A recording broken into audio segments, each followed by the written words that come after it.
इस मुश्किल हालात के अंदर इतने कारकुनों का निकलना, इस अंदाज से, इतने जुनून से निकलना, तो ये एक मैं समझता हूँ बहुत बड़ी बात है। खान साहब को हो सकता है कि 14 साल के लिए कैद की सज़ा सुना दी जाए या सज़ाए मौत दे दी जाए। जैसे इमरान रियाज साहब, उनकी स्टेटमेंट सामने आई है।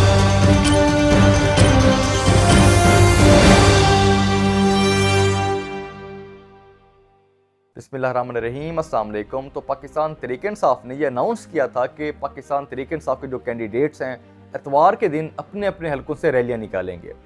तो ये रैलियां निकाली गई, काफ़ी तादाद के अंदर लोग थे। तो ये आपको इस वीडियो के अंदर बताऊंगा कि अब पाकिस्तान तहरीक-ए-इंसाफ इस चीज़ के अंदर कामयाब हुई या नाकाम हुई।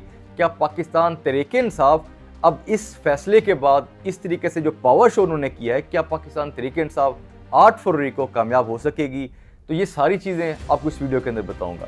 तो उससे पहले कुछ और खबरें वो आपको बता देता हूँ। सुप्रीम कोर्ट के फैसले के बाद आज़ाद उम्मीदवार सनम जावेद खान को 2 कौमी और 1 सूबाई हलके में इलेक्शन लड़ने के लिए इंतखाबी निशान अलॉट कर दिए गए। रिटर्निंग अफसरान की जानिब से NA 119 से रैकेट का निशान, NA 120 से तस्वीर वाला फ्रेम का निशान और PP 150 से तकिया का इंतखाबी निशान अलॉट किया गया है। NA 119 में सनम जावेद के मद्दे मुकाबिल मरियम नवाज़ हैं, जिसके दरमियान कांटे का मुकाबला मुतवक्की है। तो ये सनम जावेद साहबा के हवाले से खबर थी। तो इस खबर के अंदर जो हल्का बताया गया 119, तो उस 119 के हवाले से पाकिस्तान तहरीक-ए-इंसाफ का जो ऑफिशियल पेज है, तो वहाँ से ट्वीट किया गया था। जब रैली निकाली गई उस हल्के से, तो वहाँ से रैली निकाली मियाँ शहजाद फरूक साहब ने। तो पाकिस्तान तहरीक-ए-इंसाफ के ऑफिशियल पेज से ये ट्वीट किया गया कि मियाँ शहजाद फरूक मरियम नवाज़ के मुकाबले में वहाँ से इलेक्शन लड़ेंगे। तो खैर उनके बारे में पाकिस्तान तहरीक-ए-इंसाफ ने अनाउंस किया हुआ है कि वो इलेक्शन लड़ेंगे। तो अब सनम जावेद साहबा को भी निशान अलॉट हो चुका है वहाँ पे। अब देखते हैं कि कौन से कैंडिडेट्स वहाँ पे इलेक्शन लड़ेंगे। तो इसके अलावा बात करते हैं हमजा शहबाज साहब के बारे में। साबिक वज़ीर आला पंजाब और NA 118 से इंतखाबी उम्मीदवार हमजा शहबाज की रैली में तकरीर के दौरान इन पर जूता फेंका गया। लीगी कारकुनों ने भी मुबैना तौर पर जूता फेंकने वाले PTI के हमायती लड़के को मौका पर धर लिया और इस पर थप्पड़ों की बारिश कर दी। लीगी मतवालों ने दिल खोल कर नौजवान को फेंटी लगाई। तो ये खबर हमजा शहबाज साहब के हवाले से थी। लेकिन देखिए, बात यह है कि पाकिस्तान के अंदर ये जो कल्चर बन चुका है कि किसी को जूता मार देना है, किसी पे स्याही फेंकनी है, किसी को अंडे मारने हैं, किसी को टमाटर मारने हैं, तो मैं समझता हूँ कि इससे बड़ी जहालत हो ही नहीं सकती।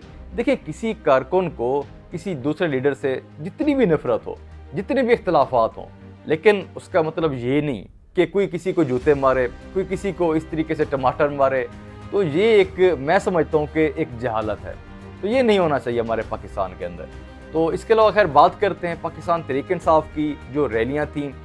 तो पाकिस्तान तहरीक-ए-इंसाफ की जो रैलियाँ थी वो काफ़ी बड़ी तादाद के अंदर थी। तो कहीं पे तादाद बहुत ज़्यादा थी, कहीं पे कम भी थी तादाद। तो गिरफ्तारियों के बारे में भी बताया जा रहा था। ख़ास तौर पे हमाद अज़हर साहब के वालिद मियाँ अज़हर साहब बुज़ुर्ग सियासतदान हैं, उनको भी गिरफ्तार कर लिया गया। अब इस मुश्किल हालात के अंदर, ख़ास तौर पर जिस हालात से पाकिस्तान तहरीक-ए-इंसाफ गुजर रही है, इस मुश्किल हालात के अंदर इतने कारकुनों का निकलना, इस अंदाज से, इतने जुनून से निकलना, तो ये एक मैं समझता हूँ बहुत बड़ी बात है। तो अब बात यह है कि पाकिस्तान तहरीक-ए-इंसाफ से जब बल्ले का निशान लिया गया था, तो उसके बाद पाकिस्तान तहरीक-ए-इंसाफ के जो वर्कर्स थे, सपोर्टर्स थे, तो काफ़ी मायूस हो चुके थे। अब वो ये समझ रहे थे कि पाकिस्तान तहरीक-ए-इंसाफ की जो वर्थ है वो बिल्कुल नहीं बची। तो काफ़ी हद तक वो अपने दिल के अंदर मायूस थे, मुतमैन नहीं थे। लेकिन अब कुछ दिन गुजरने के बाद तो दोबारा से वो जज्बे के अंदर, एक जुनून के अंदर नज़र आए हैं। तो अब कुछ सहाफ़ी ये भी बता रहे हैं कि खान साहब को हो सकता है कि 14 साल के लिए कैद की सज़ा सुना दी जाए या सज़ाए मौत दे दी जाए। तो अब ये बातें भी चल रही हैं। तो कुछ सहाफ़ी ये खबरें बता रहे हैं और कुछ सहाफ़ी ये भी कह रहे हैं कि अब हो नहीं सकता। वो कहते हैं कि जितना कुछ होना था अभी इलेक्शन से पहले पहले वो हो चुका है, अब इलेक्शन से पहले कोई इतना बड़ा फैसला नहीं आएगा। तो कुछ सहाफ़ी ये कह रहे हैं कि इलेक्शन से पहले बड़ा फैसला हो सकता है और कुछ सहाफ़ी ये भी बता रहे हैं कि इलेक्शन से पहले कोई इतना बड़ा फैसला नहीं आ सकता। मुझे तो लगता है कि इलेक्शन से पहले पहले कोई इतना बड़ा फैसला नहीं आएगा। जो कुछ होना था तो वैसे हो चुके। पाकिस्तान तहरीक-ए-इंसाफ के जो चांसेस हैं हुकूमत बनाने के या इलेक्शन जीतने के, वो मेरे ख्याल से वैसे नज़र नहीं आ रहे। तो अगर एक बंदा सही तरह से बताया आपको तो वो नज़र नहीं आ रहे। लेकिन इस बात के ऊपर पाकिस्तान तहरीक-ए-इंसाफ के जो वोटर हैं, जो सपोर्टर्स हैं, काफ़ी गुस्सा होते हैं। वो कहते हैं जी ये तो मायूस कर रहे हैं पाकिस्तान तहरीक-ए-इंसाफ के लोगों को, लेकिन हकीकत यही है। अब इस हवाले से इमरान रियाज साहब, उनकी स्टेटमेंट सामने आई है। इमरान रियाज साहब कहते हैं कि पाकिस्तान तहरीक इंसाफ के जो कारकुन हैं, जो वोटर्स हैं, सपोर्टर्स हैं, उनको मायूस किया जा रहा है। उनको ये बताया जा रहा है कि जो आज़ाद हैसियत से इलेक्शन लड़ रहे हैं पाकिस्तान तहरीक इंसाफ के लोग, ये तो पाकिस्तान तहरीक इंसाफ को छोड़ के किसी और जमात में चले जाएंगे। तो इस तरीके से उनको बातें करके मायूस किया जा रहा है। तो इसके अलावा इमरान रियाज साहब ये भी कहते हैं कि पाकिस्तान तहरीक इंसाफ के लोगों को ये भी कहा जा रहा है कि अगर आप वोट देंगे तो निकलेंगे कहीं और से। मतलब इस तरीके से मायूस करने की कोशिश की जा रही है।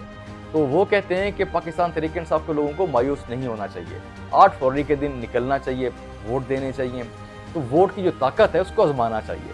तो इमरान रियाज साहब ये बात कर रहे हैं। लेकिन देखिए, बात यह है कि ख़ास तौर पे जो आज़ाद हैसियत से इलेक्शन लड़ रहे हैं पाकिस्तान तहरीक इंसाफ के लोग, अब उनके लिए काफ़ी मुश्किलात हैं। अब देखें, बात यह है कि ऐसे बहुत से लोग हैं जो प्रेशर बर्दाश्त नहीं कर सकते। ऐसे बहुत से लोग हैं जो प्रेशर की वजह से किसी और जमात में चले जाएंगे। ख़ास तौर पे पाकिस्तान तहरीक इंसाफ के चेयरमैन जो हैं, उन्होंने भी ये बात की थी। उन्होंने कहा कि हार्श ट्रेडिंग का जो ख़तरा है वो बढ़ चुका है बल्ले का निशान जाने से। मतलब पाकिस्तान तहरीक इंसाफ के अंदर भी ये ख़तरा पाया जाता है। तो मेरे ख्याल से जो पाकिस्तान तहरीक इंसाफ के लोग हैं, इनमें से बहुत से लोग प्रेशर नहीं बर्दाश्त कर पाएंगे। अगर कोई जीत भी गए तो वो किसी और जमात में जा सकते हैं। तो कुछ ऐसे लोग जो खान साहब के करीबी हैं, वो प्रेशर भी बर्दाश्त कर लेंगे, तो शायद वो पाकिस्तान तहरीक इंसाफ को ना छोड़ें। लेकिन पाकिस्तान तहरीक इंसाफ के लिए बहुत बड़ी मुश्किलात जो हैं अभी आगे भी हैं।